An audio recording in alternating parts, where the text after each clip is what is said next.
पहले समझना होगा कि जाना कहाँ है। एक बार एक नौजवान लड़का रेलवे स्टेशन पर पहुंचा और स्टेशन पर पहुंचकर टिकट काउंटर पर गया और वहां जाकर कहने लगा कि मुझे एक टिकट दे दो। काउंटर पर बैठे व्यक्ति ने उससे पूछा कि आपको कहाँ का टिकट चाहिए। लड़के ने कहा टिकट दे दो। आपको बात समझ नहीं आ रही है, मुझे टिकट दे दो। काउंटर पर बैठे व्यक्ति ने सोचा कि ये शायद थोड़ा सा खिसका हुआ है, इसीलिए इस प्रकार की बातें कर रहा है। काउंटर पर बैठे व्यक्ति ने फिर से पूछा कि अरे भाई साहब, आपको कहाँ का टिकट चाहिए, बताइए तो। लड़के ने कहा अरे मैं तुमसे टिकट मांग रहा हूँ, तुम्हें देना नहीं है क्या, मुझे टिकट दे दो। अब काउंटर पर बैठे व्यक्ति को थोड़ा गुस्सा आ गया और उसने उस व्यक्ति को भगा दिया और कहा पीछे बहुत सारे लोग खड़े हुए हैं, तुम यहाँ से चले जाओ वरना पुलिस को बुला लूँगा। वो लड़का थोड़ा सा गुस्सा हुआ और वहाँ से चला गया और उसके बाद वो प्लेटफॉर्म पर आ गया जहाँ पर बहुत सारे लोग खड़े हुए थे और किसी ट्रेन का इंतजार कर रहे थे। अब थोड़ी देर के बाद वहाँ पर एक ट्रेन आ गई। अब सभी लोग उस ट्रेन पे चढ़ने लगे। वहाँ लड़का भी उस ट्रेन में चढ़ गया। अब आप ही बताइए कि वो लड़का कहाँ पहुँचेगा, जहाँ वाकई में उसे जाना है या फिर वो वहाँ पहुँचेगा जहाँ पर वो ट्रेन उसे ले जाएगी। अब आप भी अपने आप से पूछ कर देखिए कि आप भी बिना लच वाले ट्रेन में सफ़र तो नहीं कर रहे।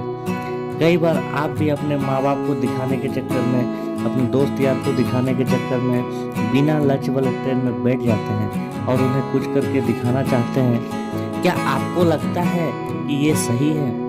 अब ट्रेन में बैठा व्यक्ति चला जा रहा है, लेकिन कुछ दिन के बाद वो बोर हो जाता है, परेशान होने लगता है कि ये मैं कहाँ जा रहा हूँ। और फिर थोड़े दिन के बाद उसे एक स्टेशन दिखता है और बहुत सारे लोग उतर रहे होते हैं और फिर वो भी वहाँ पर उतर जाता है। लेकिन स्टेशन पर उतरने के बाद उसे ये समझ में आता है कि मुझे यहाँ आना ही नहीं था, मुझे तो कहीं और जाना था। अब फिर से आप अपने आप से पूछिएगा कि कई बार आप किसी रास्ते पर निकल लेते हैं, बिना लक्ष्य बनाए निकल लेते हैं और कुछ दिनों के बाद आपको ये महसूस होता है कि आपको ये बनना ही नहीं था, आपको तो ये करना ही नहीं था, आप तो किसी और चीज़ के लिए परफेक्ट थे और आपको तो वो करना था। आप सिर्फ लोगों को दिखाने के चक्कर में किसी चीज़ को बनने की कोशिश करते हैं, जबकि असल में वो आप होते ही नहीं। एक बिना लक्ष्य के यात्रा करने पर आपका पूरा जीवन खराब हो सकता है और वहीं पर एक महत्वपूर्ण चीज़ खराब होती ही है जो कभी वापस नहीं आ सकती, और वो है आपका समय। और इसीलिए सबसे पहले आप सही जगह का चुनाव करें कि आपको जाना कहाँ है। उसके बाद स्टेशन पर जाकर अपनी सही ट्रेन ढूंढें, क्योंकि वहाँ पर बहुत सारी ट्रेनें होंगी, बहुत सारे लोग अलग अलग ट्रेन में चढ़ रहे होंगे, लेकिन आपको अपनी ट्रेन ढूंढना है जो आपको अपने सही लक्ष्य पर पहुँचाएगी। यदि आप किसी को दिखाने के लिए कोई भी काम कर रहे हों तो आप उसे आज ही छोड़ दीजिए और अपने एक सही लक्ष्य का चुनाव कीजिए जो आपको एक सही यात्रा पर पहुंचाएगी।